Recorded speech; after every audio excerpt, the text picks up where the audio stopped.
Hello friends, welcome to my channel. இன்றைக்கி நம்ம பார்க்க போகிறது ஆட்டு தலைக்கறி குழம்பு, வறுவல் குழம்பு எப்படி செய்கிறதுன்னு பார்க்கலாம். அதுக்கு முன்னாடி இந்த சேனலுக்கு நீங்கள் புதுசுனா ரெட் கலர் சப்ஸ்கிரைப் பண்ணினா ப்ரெஸ் பண்ணிவிடுங்க. கூடவே இருக்கிற பெல் ஐக்கான் கிளிக் பண்ணிங்கன்னா உங்களுக்கு லேட்டஸ்ட் நோட்டிஃபிகேஷன் கிடைக்கும். வாங்க இந்த தலைக்கறி குழம்பு எப்படி செய்கிறதுன்னு பார்க்கலாம். தலைக்கறி குழம்பு செய்கிறதுக்கு என்ன தேவையான பொருட்கள் என்னென்னு பார்த்துடலாம். ஃபஸ்ட்டு ஒரு ஆட்டு தலைக்கறி, அதோட மூளை, அப்புறம் நமக்கு வறுத்து அரைக்கிறதுக்கான வெங்காயம், 1 கப் வெங்காயம் எடுத்துக்கோங்க. ஒரு 10லேருந்து 12 வழக்கு பூண்டு எடுத்துக்கோங்க. இதெல்லாம் மசாலா பொருட்கள். சீரகம், சோம்பு, மிளகு, வத்தல், கசகசா, கொஞ்சோண்டு பட்டை, 2 கிராம்பு. ஸோ இதை தான் தேவையான பொருட்கள். இது தாளிக்கிறதுக்கு கொஞ்சோண்டு வெங்காயம், நட்சத்திர சோம்பு, அப்புறம் நட்சத்திரப்பூ, அப்புறம் கருவேப்பிலை. இவ்வளோ தான் தேவையான பொருட்கள். இப்போ நம்ம கசகசாவை நம்ம அப்படியே அரைச்சோன்னா அது நல்லா அரைபடாது. ஸோ அதை நம்ம எல்லாத்தையும் நம்ம வறுத்துட்டு அரைச்சோன்னா நல்லாவே பேஸ்ட் ஆகிடும். ஸோ அது கசகசா கூடயே சீரகம், சோம்பு, மிளகு, கிராம்பு, பட்டை, அப்புறம் உங்களுக்கு காரத்துக்கு தகுந்தாப்புல வரமிளகா, இதை சேர்த்து நல்லா ஃப்ரை பண்ணிக்கோங்க. ஒரு மீடியம் ஃப்ளேமில் வச்சு ஃப்ரை பண்ணிக்கோங்க. நல்லா வாசம் வர வரைக்கும் நீங்கள் ஃப்ரை பண்ணிட்டீங்கன்னா குழம்பு ரொம்ப நல்லா இருக்கும், வாசமாகவும் இருக்கும். இது கூட கொஞ்சம் நீங்கள் ஃப்ரெஷ் கறி லீவ்ஸ் போட்டு நீங்கள் ஃப்ரை பண்ணாலும் ரொம்ப டேஸ்ட் ரொம்ப நல்லாயிருக்கும்.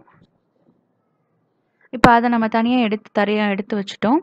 அப்புறம் அதே கடாயில் கொஞ்சோண்டு ஆயில் போட்டுட்டு ஆனியன் அண்டு பூண்டு இது ரெண்டும் சேர்த்து நல்லா ஃப்ரை பண்ணிக்கோங்க. இந்த குழம்புக்கு இஞ்சி அவ்வளோவா சேர்க்க மாட்டாங்க. நம்ம கிராமத்தில் பார்த்தோம்னா இஞ்சி அவ்வளோவா சேர்க்க மாட்டாங்க. பூண்டோட குவான்டிட்டி தான் அதிகமாக இருக்கும். ஸோ பூண்டும் வெங்காயம் இது ரெண்டோட இதுவே போதும். ஸோ இது ரெண்டும் நல்லா வெங்காயத்தை பொன்னிறம் மாற வரைக்கும் நல்லா ஃப்ரை பண்ணிக்கணும்.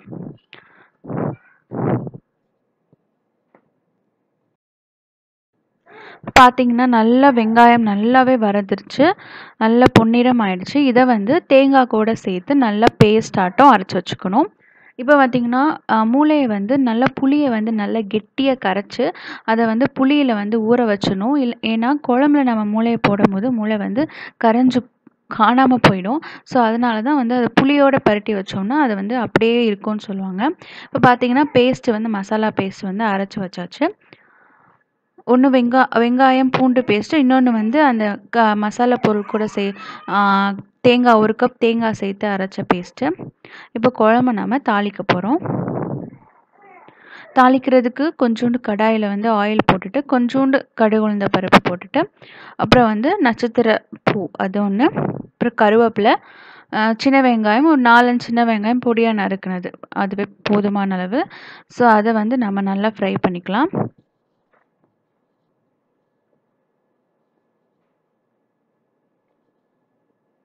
இப்போ கருவேப்பிலையை சேர்த்துட்டு அப்புறம் வெங்காயம் சேர்த்து நல்லா ஃப்ரை பண்ணிக்கிட்டோம்.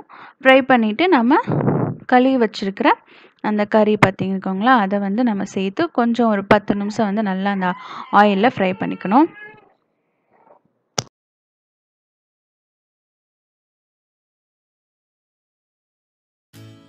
ஸோ பார்த்திங்கன்னா வெங்காயம் வதங்கின அப்புறம் இப்போ நம்ம அந்த கறியை ஆட் பண்ணிக்கலாம். நல்லா கழுவி வச்சுக்கோங்க. அந்த கறி கழுவி வச்சப்பறம் கொஞ்சோண்டு தண்ணி வடியும், அதை சேர்க்க வேணாம். ஸோ அதை கீழே சிந்திடலாம். ஸோ அந்த தலை கறியை மட்டும் சேர்த்து நல்லா ஒரு ஆயிலில் ஒரு 10லேருந்து 15 நிமிஷம் வரைக்கும் நல்லா பரட்டி விட்டு நல்லா கிளறி விட்டுக்கோங்க. இப்போ நாம் இதில் இந்த குழம்புக்கு தேவையான அளவு கல்லுப்பு சேர்த்துக்கலாம்.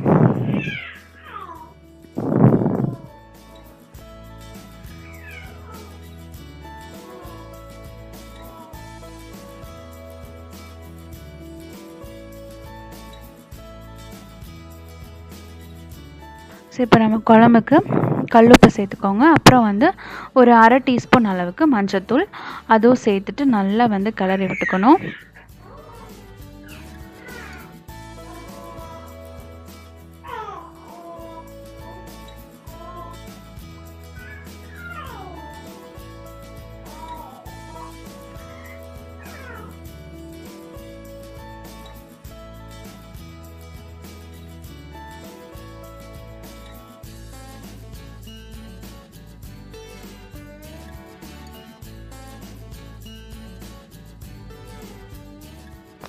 இப்போ 10 மினிட்ஸ் ஆயிடுச்சு. இப்போ வந்து நம்ம அரைச்சி வச்சுருக்கிற மசாலாவை நம்ம சேர்த்துடலாம். சேர்த்துட்டு உங்களுக்கு தேவையான அளவு தண்ணி சேர்த்துட்டு குக்கரில் மூடி போட்டு விசில் விட்டுருங்க. ஒரு அதோட கறியோட பதம் பொறுத்து நீங்கள் எத்தனை விசில் வேணால் விட்டுக்கலாம். ஒரு மினிமம் வந்து ஒரு 6 விசில் விட்டுக்கலாம். அதுக்கப்புறம் வந்து கறி வேகலைன்னா அதுக்கப்புறம் எக்ஸ்ட்ராவாக நம்ம ஒரு 8 விசில் வரைக்கும் கூட விட்டுக்கலாம். இந்த தலைக்கறி குழம்பு பொறுத்தளவு தலையை வந்து நம்ம வாட்டிட்டோன்னா குழம்பு நல்லா இருக்கும். ஆனால் வந்து அவ்வளோவா கறி விழுகாதுன்னு சொல்லுவாங்க. ஸோ இது வந்து தலை வாட்டாமல் நாங்கள் செய்கிறோம். ஸோ தலை வாட்டியும் செய்யலாம். இப்போ வந்து ஒரு 6 விசில் விட்டுருச்சோம். கறி வந்து நல்லா வெந்துச்சு, குழம்பு ரெடி ஆகிடுச்சு. இப்போ தான் நம்ம வந்து மூளை போட போகிறோம். மூளை வந்து ஏற்கனவே புளியில் ஊற வச்சு சொல்லிக்கோங்களா, அது வந்து அரை மணி நேரம் ஊறியாச்சு. இப்போ குழம்பு நல்லா காஞ்சனப்புறம் மூளையை சேர்த்து ஒரு 5 to 10 மினிட்ஸ் மட்டும் நம்ம விட்டுறணும். அதை விட்டுட்டு நம்ம தனியாக எடுத்து வச்சுக்கலாம்.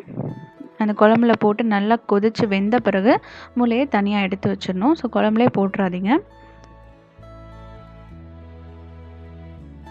ஸோ மூளையை வந்து தனியாக வந்து எடுத்து ஃப்ரை பண்ண மாட்டாங்க. ஏன்னா மூளை ஃப்ரை ஆக அதுலேருந்து தண்ணி வரும்னு சொல்லுவாங்க. ஸோ வந்து புளியில் ஊற வச்ச மூளையை வந்து இப்போ நம்ம குழம்புல போட்டு ஒரு 10 இல்லைன்னா 5 to 10 நிமிஷத்துக்குள்ளே நம்ம வெளியே எடுத்து தனியாக வச்சுக்கணும். ஏன்னா குழம்புலே இருந்தால் அப்புறம் மூளை கரைஞ்சிடும். ஸோ அதனால் நாம் தனியாக எடுத்து வச்சுக்கலாம். இப்போ பார்த்தீங்கன்னா நமக்கு டேஸ்டான தலைக்கறி குழம்பு ரெடி ஆயிடுச்சு. இந்த வீடியோ உங்களுக்கு பிடிச்சிருக்குன்னு நம்புகிறேன். பிடிச்சிருந்தா சேனலை கண்டிப்பாக மறக்காமல் சப்ஸ்கிரைப் பண்ணுங்கள், லைக் பண்ணுங்கள், கமெண்ட் பண்ணுங்கள், ஷேர் பண்ணுங்கள். தேங்க்யூ ஃபார் வாட்சிங்.